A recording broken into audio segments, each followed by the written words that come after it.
जाना मन का फेर कर मन का दर्द, मन का फेर कबीरा, मन का फेर। देखिए, कबीरदास जी का नाम समाज सुधारकों में अग्रणी रूप से लिया जाता था और आज भी लिया जाता है। वह धर्म में फैले कुरीति, अविश्वास, अंधविश्वास को सिरे से नकारते हुए कहते हैं कि माला को फेरने से कुछ नहीं होता, माला फेरते फेरते युग बीत जाता है, फिर भी मन की सद्गति नहीं हो पाती। और अभी जो एक सद्गति आज के मनुष्य में होनी चाहिए, यानी कि युगों युगों करने के बाद भी उसके बाद जो सद्गति प्राप्त उस मनुष्य की होती है वो नहीं। वो कहते हैं कि ये जो मनके हैं, मनके कहते हैं जो मालाओं में जो लकड़ी के एक अंडाकार लकड़ी होती है, उसमें छेद होता है, वो माला में पिरोए जाते हैं, उसको मनके कहते हैं। तो ये जो मनके हैं, ये सारे जो हम इस तरह से जाते हैं, ये सारे व्यर्थ हैं। इन सबको छोड़ देना चाहिए। ये सब मन का फेर है कि माला को फेरने से मन की शुद्धि होती है। आप को ये ऐसा हो जाएगा जैसे आपने कोई बच्चा जैसे खेल रहा है और अपने एक खिलौने से खेल रहा है और आपने लाकर उसको दूसरा खिलौना पकड़ा दिया, तो बस वो व्यस्त हो जाएगा दूसरे खिलौने में, लेकिन वो कर क्या रहा है? वो केवल खेल रहा है। वो उसका मन केवल डाइवर्ट हो गया थोड़ी देर के लिए बाउंडेशन हो गया। अब ये आपके ऊपर डिपेंड करता है कि आप कितनी देर तक खेलोगे। तो आप यूं तो खेलते रहो, तो मन में सद्विचार आ जाए। माला फेरने से ऐसा नहीं होता और ईश्वर की प्राप्ति हो जाए। ये सारे जो ये मन के फेर हैं, मन में भ्रांति पाल रखी है, ऐसा हो ही नहीं सकता। ये सब आडंबर हैं। अगर हम गहराई से देखें, गहराई से जांचें, परखें वैज्ञानिक तथ्यों पर, तो समझ में आ जाएगा ये वाकई में पाखंड है, आडंबर है। अपने हृदय को, अपने मस्तिष्क को स्वच्छ और साफ और निश्चल रखिए। ईश्वर की प्राप्ति आपको हो जाएगी, अवश्य हो जाएगी। और उसे ढूंढने के लिए आपको बाहर नहीं जाना, आपको अपने भीतर खोजना है, अंदर खोजना है।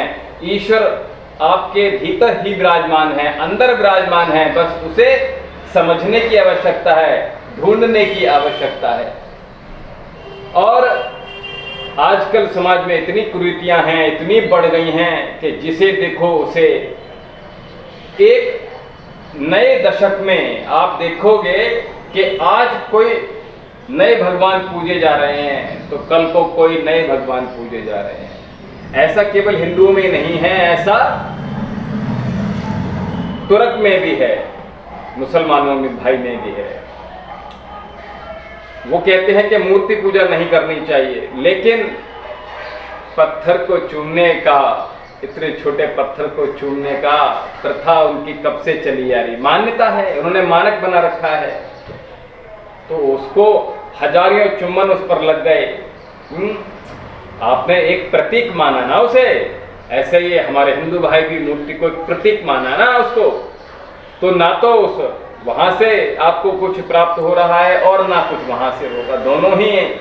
बस केवल बाहरी आडंबर है, पाखंड में व्यस्त हो गए हो, उलझ गए हो, वहां से निकल नहीं पा रहे।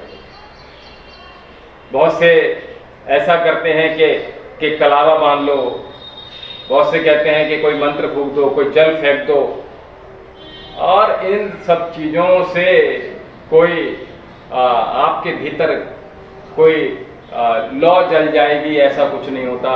और ना तो किसी का रोग ही दूर होता है। कोई कहता है कि हम कान में मंत्र फूंक दे रहे हैं, इस मंत्र का जाप करते रहो। अरे भाई, जो रोग है अगर शरीर में, मैं भी तो चिकित्सा कर रहा हूँ, अगर मैं अगर ये बोल दूं तो दवाई क्यों दूंगा? सैकड़ों हजारों डॉक्टर बेवकूफ हैं। अगर किसी का एक्सीडेंट हो जाए और एक्सीडेंट के बाद आपको हॉस्पिटलाइज मत करो, उसको केवल आप माला जप लो, हो जाएगा काम? नहीं होगा ना, उसको डॉक्टर की आवश्यकता है। कोई रोग हो जाए, किसी का हार्ट में कोई इश्यू हो जाए, उसको स्टंट डलना है तो डलना है, फिर कैसे रोक लोगे आप? तो उसको आप इन सब चीज़ों से, वो काम अलग है, ये काम अलग है, दोनों को जोड़ देते हो, ये बड़ा खराब काम कर देते हो, और फिर चक्कर में पड़ जाते हो कि किसी के फूंक मारने से हो जाएगा। ऐसा संभव नहीं है, ऐसा कहीं नहीं हो सकता कि आप इन सब चक्करों में पड़ रहे हो। चाहे वो कहीं की राख हो, कहीं की रक्षा ले लो, किसी पत्थर को अपने घर में ले आओ, उसको चूमने शुरू कर दो, कहीं जाकर चले जाओ, वहाँ जाकर चूमना शुरू कर दो, और कहीं पत्थर पर जाकर आप माथा पीटो, कलावा पहन लो। ये सारे पाखंड हैं, आडंबर है। ये हमारा समाज बहुत ज़्यादा से ज़्यादा कुरीतियों में फंसता जा रहा है, और वाकई में जो राम है वो राम से भी नहीं मिल रहा है, जो राम सच्चे हैं उनसे नहीं मिल रहा, और इन पाखंडों में फंसकर अपने आप को उलझा रखा है, उस बच्चे की तरह। जैसे बच्चा होता है छोटा सा, खिलौने में उलझा पड़ा है, बस ये सारे खिलौने ही मात्र हैं, इसके अलावा कुछ और नहीं है। उसको पाने के लिए आपको, यही तो फर्क है। कहते हैं उजाला कैसे होगा? उजाला ऐसे होगा कि आप वहां लौ जला दो, किसकी? रोशनी की, ज्ञान की। जब ज्ञान का रोशनी आपके भीतर प्रज्वलित होगी तो सारा अंधकार आपका मिट जाएगा, समाप्त हो जाएगा। गीता पढ़ो, रामायण पढ़ो, वेद पढ़ो,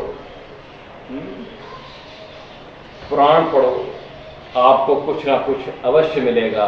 लेकिन इन पाखंडों में पढ़ने से आप बचो। ओम शांति।